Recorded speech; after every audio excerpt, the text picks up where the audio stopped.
The sea has always been the lifeline for India. Surrounded by the soothing blues from three sides, the world's largest peninsular nation houses a huge wealth of maritime culture handed down by generations. And this has been true since the beginning of civilization. But sadly, insofar as India's maritime heritage is concerned, our ancestors left little to no written records of even the chronology of our rich maritime past. However, circumstantial evidence finds that we had a very rich maritime past, including in seafaring, trading, commerce, and navigation.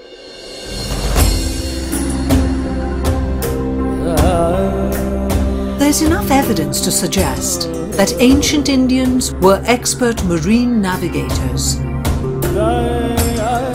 Indian scholars like Varaha Mihira from Ujjain and Aryabhata from present-day Kerala developed methods of computing a ship's position from the stars after accurately mapping the positions of celestial bodies. The stars were observed through many centuries at sea, and it was passed on from one generation to another. It was these stars that guided mariners at night. These stars rose and set at a particular time during a particular season. This was known to most of the mariners, and they used the rising and the setting of the stars in the specific season to go from one place to another. Expertise in navigation meant increased efficiency in overseas trade. The Indian peninsula was cut off from the north by the mighty Himalayas and surrounded on the east and west by vast expanses of water. Hence, to trade her surplus goods, India had no option but to take to shipping. Indians were known to be seafarers well before many others in this world.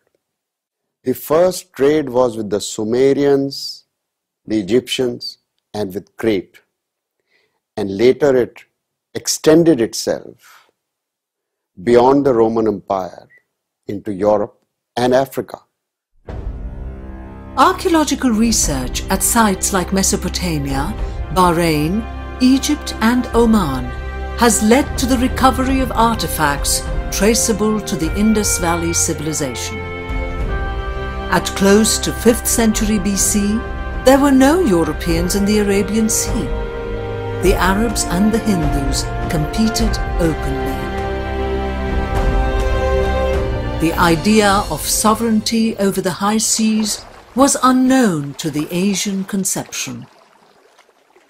Indian products, particularly spices, were in high demand in overseas trade.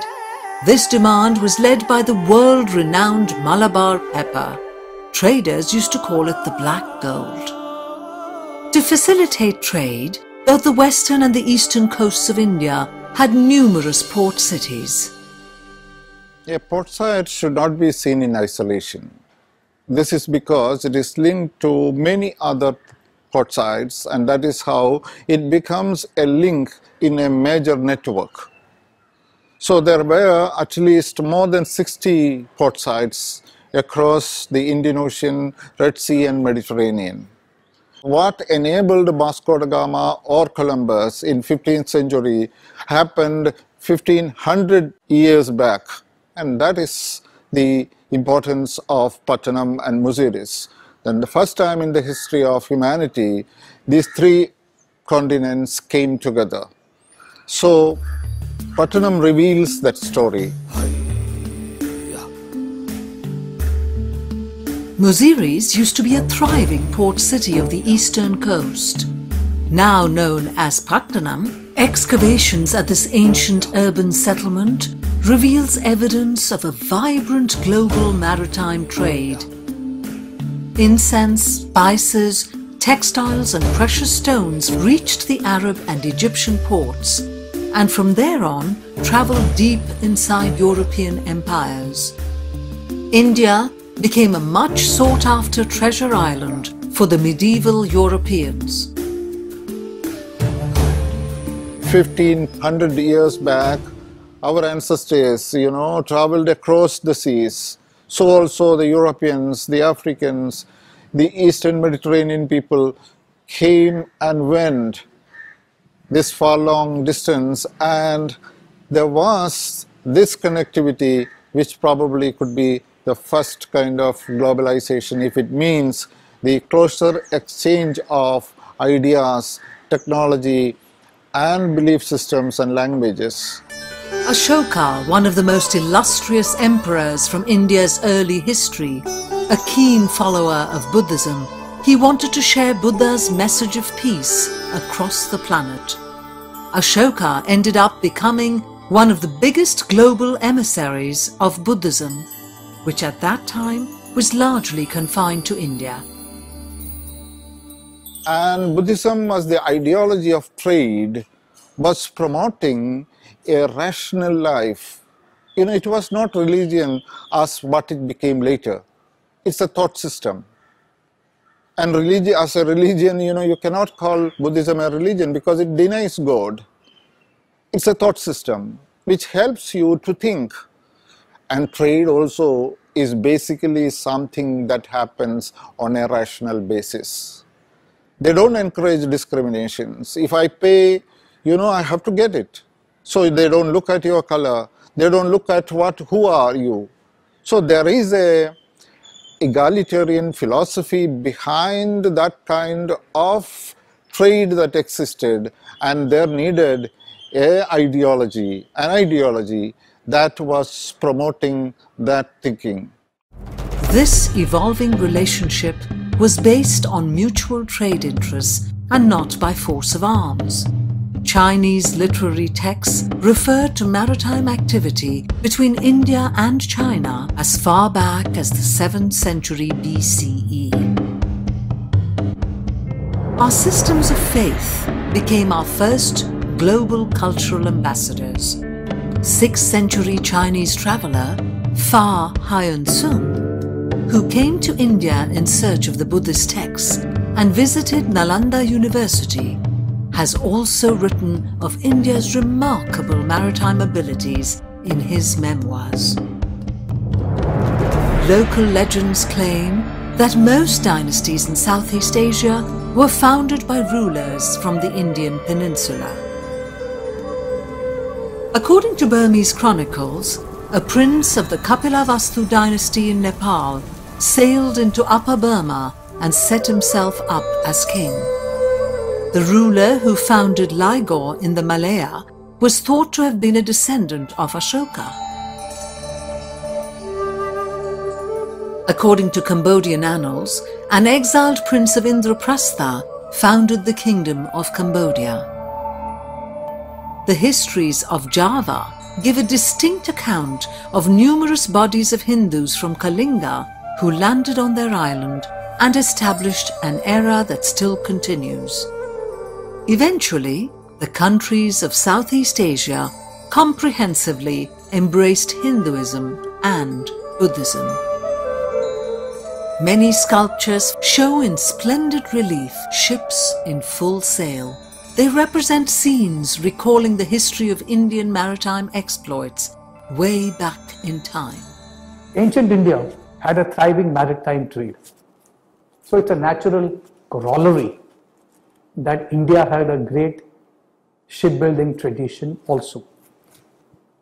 It was not an industry as we know it today, as it was more of a cottage industry confined to families. A great distinguishing tradition of shipbuilding those days was the knowledge was passed on from father to son orally. Many of these family and local traditions have been washed away by the waves of time. Whatever remains is embedded in our cultural practices and are localized, as in the snake boats of Malabar.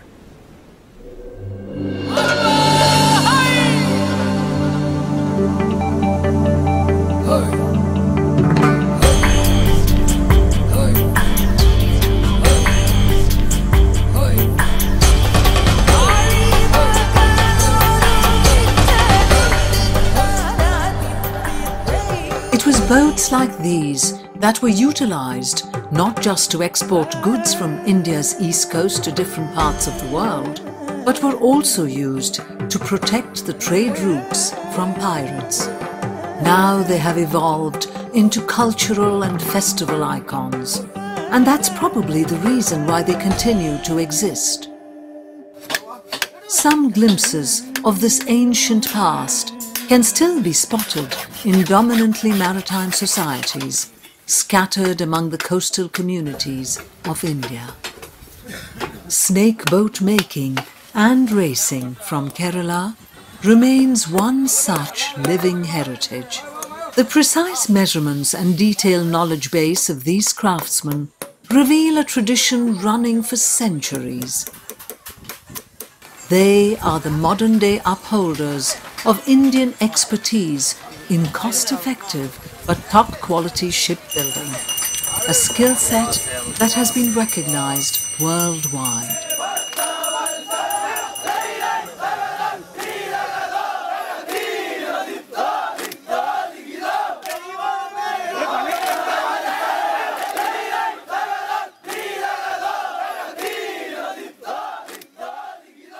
While the snake boats represent a defense boat-making tradition, the art of dhao, or uru making, stands for crafting large-scale boats used for trading and leisure travel.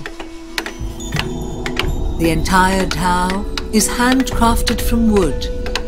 Arguably, this is the world's largest living handicraft practice.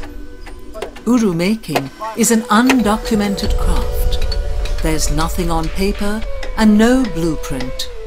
From conception to completion, it is all in the mind of the master carpenter or maestri of a yard. Families of boat designers have been making these dhao boats in Baipur for more than 500 years now. When it comes to warship building, the story was almost the same as for merchant ship building because we missed out on the Industrial Revolution. Like our ancestors in nation building had given ourselves a resolution to make sure that India becomes self-reliant in the shortest possible time. Our ancestors had determined to make the Indian Navy a builder's navy rather than a buyer's navy. And that determination has given the results which are so positive that the world is impressed at the strides that India has made insofar as warship building is concerned. India's expertise in warship building also extends to submarines, one of the most critical determining factors of modern naval warfare. Our technological acumen in the area is comparable to the best in the world. Be it in the area of nuclear-powered high-stealth capability submarines or the conventional diesel-electric ones. Today, the Indian Navy is forever keen to improve on its know-how and skills. But this was not always the case. This idea of Navy as we know it today didn't exist till the coming of the Europeans. If you discount the Chola interregnum in our history, where the Chola Emperor sent out a naval fleet to Southeast Asia to protect his trading rights, the existence of a military marine, as the modern navy is often referred to, was non-existent. Anyone and everybody who wanted to trade and was willing to pay his dues was welcome. Naval fights of any large scale were unknown in India before the arrival of the Portuguese.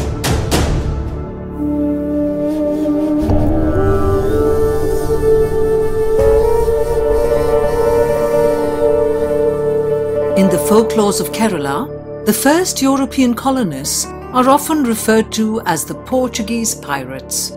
They posed a threat to India's trading routes.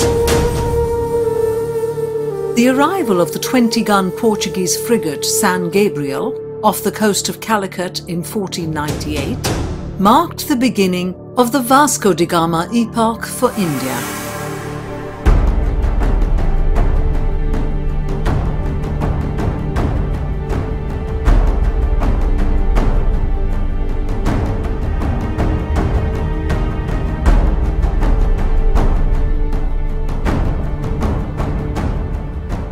Local sea commanders of Kerala, particularly 4 generations of Murakars, were naval experts who specialized in stealth attacks. They fought the Portuguese and resisted their advance.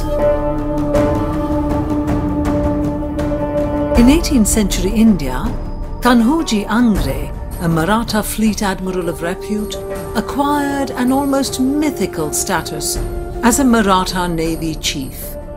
He was labelled a pirate by his European enemies because he fought against British, Dutch and Portuguese naval interests. Numerous attempts to subdue him failed. Angre remained undefeated till his death. Despite the bravery of these heroes, the Europeans ultimately won over, thereby starting 4 centuries of authority-based control of the seas. One could make a case that it was an inadequate appreciation of sea power that led to the colonization of India. And there is also, I think, an interesting technological dimension, which is that India had demonstrated the highest levels of shipbuilding acumen at that time. When the British came to India and they were building ships in Surat, you find the recognition conferred on the local craftsmen and the way in which Wadia, as he was then known, becomes a master builder.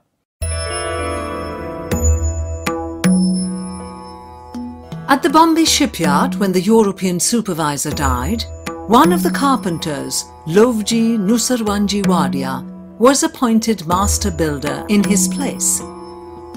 These Indian experts changed the European notions of shipbuilding by building sturdy vehicles at a much lower cost. Our master shipbuilders had a sturdy tradition to fall back on. The Vedas and our ancient epics have numerous references to sea travel. That would not have been possible without a firm knowledge of oceanography and the movements of the sea.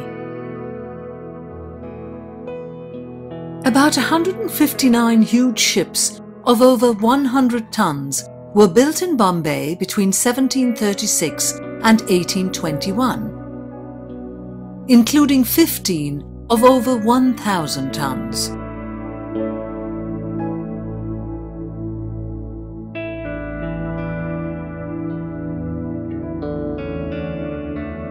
Ships constructed in Bombay in its heyday were said to be vastly superior to anything built anywhere else in the world. They were built from Indian teak, the Malabar teak. And at that time, for about roughly 50 to 60 years, Indian ships were considered to be the best in the world because of the craftsmanship and the fact that they could outsail any of the European ships that were being built at that time. And then you find this is where the colonial techno-economic compulsion kicks in, and by a very, very invidious manner of taxation, Indian bottoms, that is Indian ships, are taxed higher, and thereby the European and the British intent is to kill and stifle Indian shipbuilding industry, and somehow Indian shipbuilding never recovers from that particular stranglehold. The Bombay Dry Dock, the first modern dry dock in Asia, was built by Lovji and his brother Sorabji in 1750. The English used the Bombay docks as a hub for ship maintenance. This was critical, as the massive trade vehicles connecting the Arab world with Europe and the Far East needed a body shop somewhere in between, and Bombay was just perfectly placed. You must remember that a naval ship operates in a corrosive environment because a part of the ship is always underwater and is subjected to massive amount of corrosion. Periodically, every ship enters a dry dock.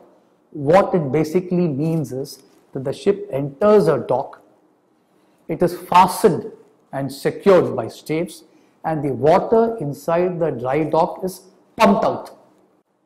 As the water is pumped out, the underwater part of the ship can be examined, and this can happen only in a dry dock.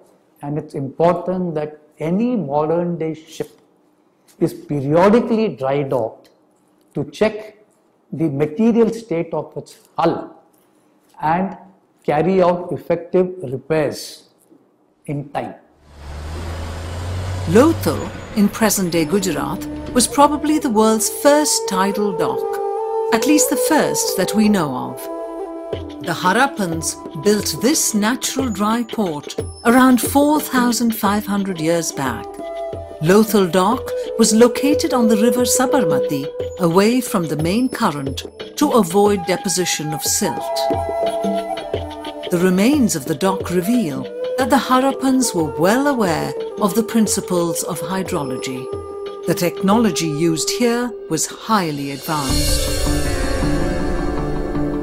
India has continued to expand its reach in sea trade and expertise in seafaring well into the modern times. We are counted among the best in the world in terms of using the latest and the most advanced technologies and equipment. The shipbuilding and repair yards in Mumbai are carrying forward a tradition of excellence that started ages back with the shipbuilders from Surat. The Mumbai port stands testimony to various twists and turns of modern Indian maritime history. Even today, busy and well-managed ports like these ensure that sea trading still tops the export charts in India. By 2013, 95% of India's foreign trade by volume and 75% by value was conducted by sea. Also, more than 70% of our oil was imported by sea. All of this trade happens under the watchful eyes of our competent and confident Navy. It not only remains defensive and with the primary role of protecting India's territorial integrity and protecting the sea lines of communication or trade routes that are very critical to the economic sustenance of the land. It also ensures that it always creates and maintains bridges of friendship across the seas. The Indian Navy's overseas deployments include goodwill, maritime diplomacy, and building confidence with like-minded nations. We have created the largest number of friends across the seas on all continents through the sea route. The maritime defensive capability of our Navy is supported by some of the best technologies available to the sector. It uses its expertise in rescue operations, mainly to save Indians marooned in crisis and conflict situations across the globe. It also involves itself in confidence-building measures like bilateral and multilateral naval exercises. The Indian Navy also has a critical role in tackling natural disasters. During the 2004 Indian Ocean tsunami, India sent out our warships loaded with relief materials. India's maritime heritage today has evolved out of thousands of years of peaceful sea trade and the extensive seafaring experiences of our ancestors. For centuries, we have reached out to the world with a message of peace and freedom, and the world has come to us with the same expectations. The Indian way forward has always been to develop a spirit of partnership and collaboration. We still move ahead with the same purpose, riding the waves of mutual progress to become the true wave riders in time.